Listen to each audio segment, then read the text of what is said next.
श्रीशुक उवाच नमः परस्मै पुरुषाय भूयसे सदुद्भवस्थाननिरोधलीलया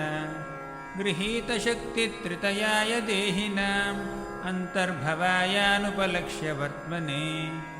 भूयो नमः सद्वृजिनच्छिदे सताम् असम्भवायाखिलसत्त्वमूर्तये पुंसां पुनः पारमहंस आश्रमे व्यवस्थितानामनुमृग्य दासुषे नमो नमस्ते स्तृषभाय सात्वतां विदूरकाष्ठाय मुहुः योगिनां निरस्तसाम्यातिशयेन राधसा स्वधामनि ब्रह्मणि रंस्यते नमः यत्कीर्तनं यत्स्मरणं यदीक्षणं यद्वन्दनं यत्श्रवणं यदर्हणं लोकस्य सद्यो विधुनोति कल्मषं तस्मै सुभद्रश्रवसे नमो नमः विचक्षणायच्चरणोपसादनात् सङ्गं युदस्योभयतोऽन्तरात्मनः विन्दन्ति हि ब्रह्मगतिं गतक्लमाः तस्मै सुभद्रश्रवसे नमो नमः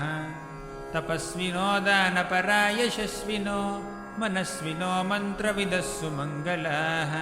क्षेमं न विन्दन्ति विना यदर्पणं तस्मै सुभद्रश्रवसे नमो नमः किरातहूनान्ध्रपुलिन्दपुल्कष आभीरशुम्भायवनाः खसादयः येन्ये च पापा यदपाश्रयाश्रयाः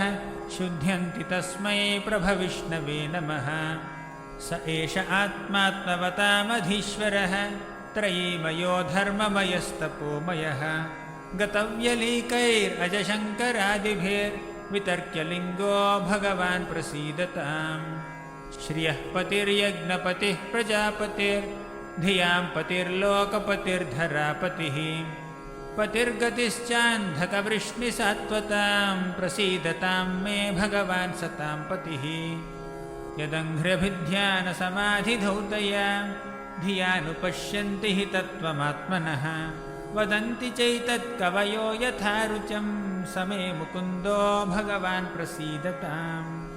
प्रचोदिता येन पुरा सरस्वती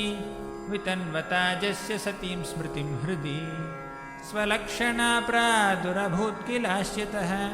समे ऋषीणां वृषभः प्रसीदताम् भूतैर्महद्भिर्ययिमाः पुरो विभुर्निर्मायसेते यदमूषु पूरुषः भुङ्क्ते गुणान् षोडश षोडशात्मकः सोऽलङ्कृशिष्ट भगवान् वचांसि मे हरे कृष्ण कृष्ण कृष्ण हरे हरे